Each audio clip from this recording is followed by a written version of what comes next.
Se ficarmos sempre aqui nesse plenário, ouvindo alguns discursos, e depois fomos aos estados do país, municípios, e estabelecemos o contraste entre o discurso que ouvimos e a realidade que assistimos, indagaremos: que país é este? Qual o país do discurso? Certamente não é o país da realidade que assistimos. Neste final de semana, eu tive a oportunidade de visitar 2 estados. Fui ao Paraná e fui a Minas Gerais. Em Minas Gerais, tive a honra de receber o título de cidadão honorário de Itabira, a cidade do poeta Carlos Drummond de Andrade. Aproveito para agradecer os mineiros, especialmente residentes em Itabira, pela acolhida cordial e pela honra que me proporcionaram. Fui ao Paraná. No Paraná, participei de um debate no Instituto Democracia e Liberdade. Esse instituto está surgindo agora, em razão do idealismo de alguns empresários paranaenses que entendem o delicado momento vivido pelo país e desejam oferecer uma inteligente contribuição do setor privado ao debate nacional na busca de solução para os problemas aflitivos que sacodem esta nação.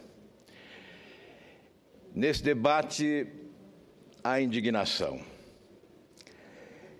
O país está vivendo uma crise monumental.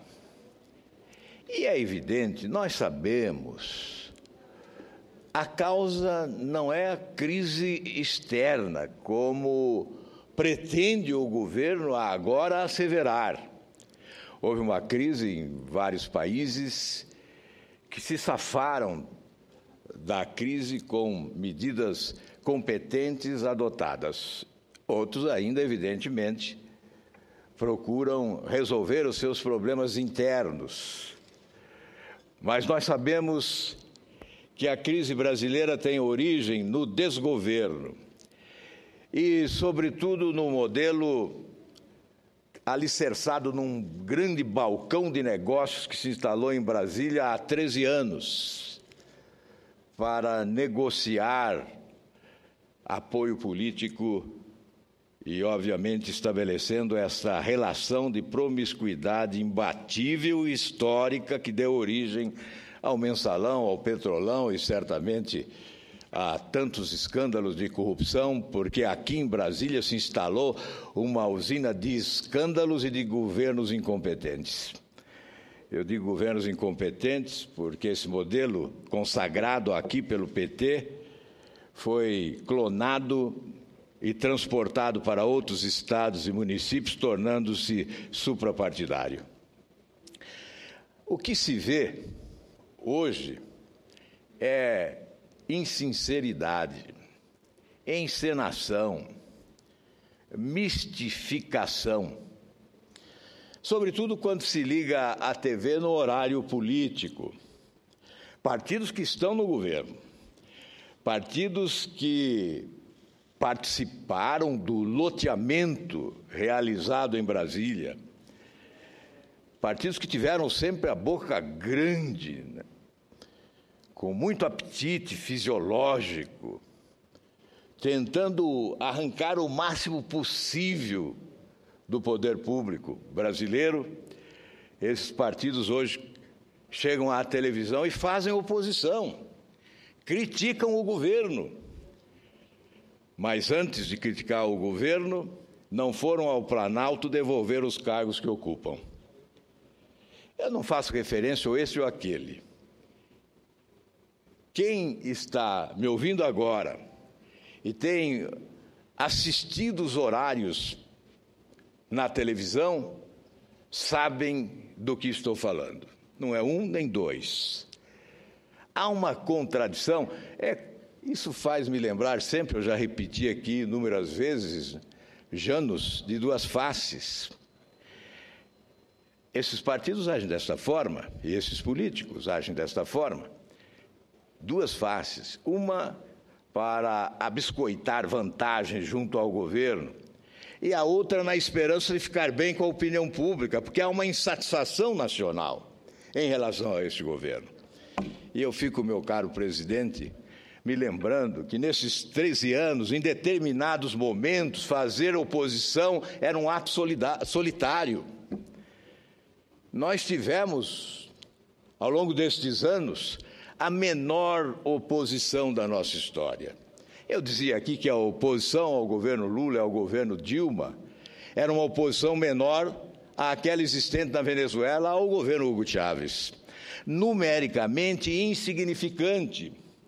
Pois bem, hoje nós não sabemos mais quem é a oposição, meu caro senador Marcondes. Não sabemos, porque há uma geleia geral.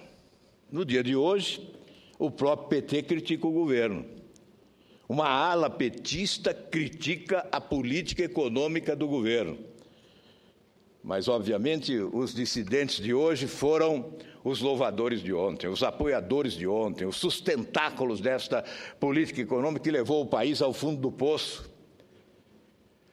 Naquele momento em que se falava em espetáculo do crescimento, nós dizíamos que o governo brasileiro estava desperdiçando oportunidades preciosas de crescer, porque a economia internacionalmente vivia um tempo de céu de brigadeiro. Bonança, não a tempestade de hoje. E o país desperdiçava oportunidades preciosas de crescimento. Tinha um crescimento pífio. Chegou a crescer menos do que o Haiti.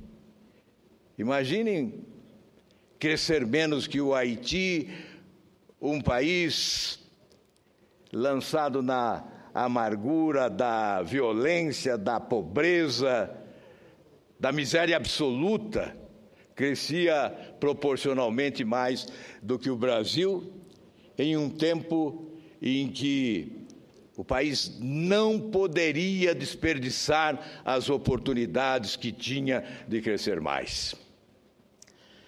Quantas vezes alertamos que o governo estava armando uma bomba relógio de efeito retardado que inevitavelmente explodiria no colo do país a médio prazo. Agora dizem que a responsabilidade é da crise internacional. Mas que crise é esta?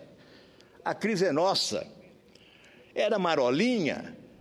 Lembram-se? Brincavam, debochavam. Era marolinha. Mas, enfim, eu creio que essa tempestade devastadora que se abate sobre o Brasil, nesta crise econômica sem precedentes para os mais antigos, comparável à crise pós-29, recessão, essa contração brutal da economia, a recessão, a inflação, o desemprego que atormenta,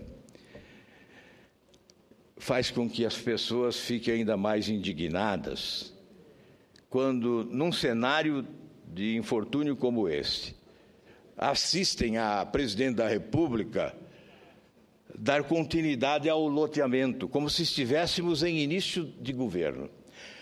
A impressão que se tem ao ver o noticiário, se alguém chega de fora do país depois de muitos anos e lê nos jornais brasileiros o noticiário sobre a distribuição de ministérios, fica com a impressão de que estamos iniciando o mandato da presidente Dilma.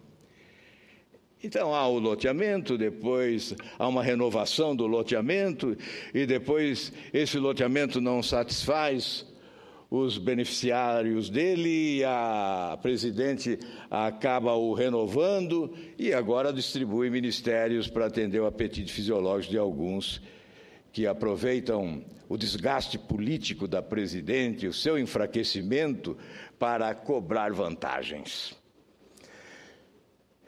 Isto é uma afronta ao cidadão brasileiro. É ofensa demais.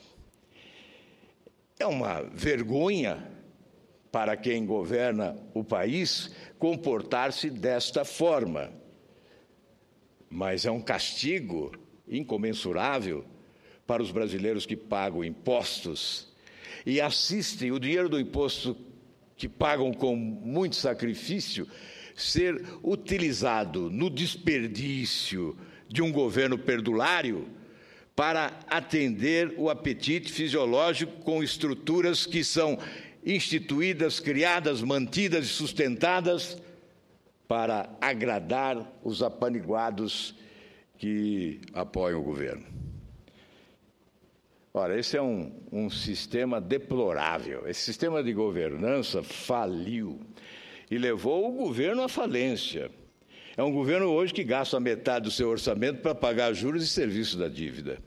Portanto, esse é um governo falido. Se fosse uma empresa privada, já teria sua falência decretada. Mas essa falência é consequência deste modelo de promiscuidade que só interessa aos mensaleiros, aos sanguessugas, aos chupins da República. Estes são os beneficiados com esse modelo. Sobreviveram durante estes anos, alimentados por um modelo desonesto, que é a causa, sim, esta sim é a causa. A causa não vem de fora, esta é a causa da crise. Eu não tenho dúvida nenhuma que tenho dito e vou repetir incansavelmente. É uma opinião modesta de quem tem as suas limitações para interpretar o momento nacional. Mas é uma opinião sincera. Se esse modelo não for definitivamente sepultado, não temos chances de recuperar a capacidade de crescer e o Brasil não alcançará índices de crescimento econômico compatíveis com as suas potencialidades. Nós ficaremos amarrados ao atraso. Nós seremos o país do retrocesso. Nós caminharemos a passos de tartaruga na direção de um futuro que, lamentavelmente, será de frustração. Aliás, não é por outra razão que os brasileiros, quando vão às ruas e exigem o impeachment da presidente da República, não é por outra razão. A razão é esta: a paciência se esgotou. A população não quer esperar 3 anos, não suporta este momento dramático de crise, quer se ver livre dele o mais rapidamente possível e, por isso, implora por impeachment da presidente. É claro que, imaginando que o impeachment por si só resolverá todos os problemas do país. Mas nós temos que respeitar, nós temos que entender, nós temos que ser solidários diante deste clamor, porque, sem dúvida, nós não podemos ser avalistas deste caos. E, ao final, senhor presidente, ao tempo em que cumprimento Edson Ramon, presidente do Instituto Democracia e Liberdade no Paraná, e todos os seus colegas que instalaram esse instituto como uma ferramenta política para o debate dos problemas nacionais, ao tempo em que os homenageio também todos os brasileiros resistentes que esperam mudar esse país democraticamente. Este é o nosso desejo. E aos mineiros que me honraram com esta homenagem, a homenagem quem deve fazer somos nós, já que os mineiros são subscritores de páginas fascinantes da história desse país, através de líderes fantásticos que deixaram exemplos notáveis, como Juscelino Kubitschek, Tancredo Neves, Itamar Franco e tantos outros. As nossas homenagens aos mineiros, com agradecimento pela honraria que recebi na cidade de Drummond de Andrade, Itabira. Muito obrigado, senhor presidente.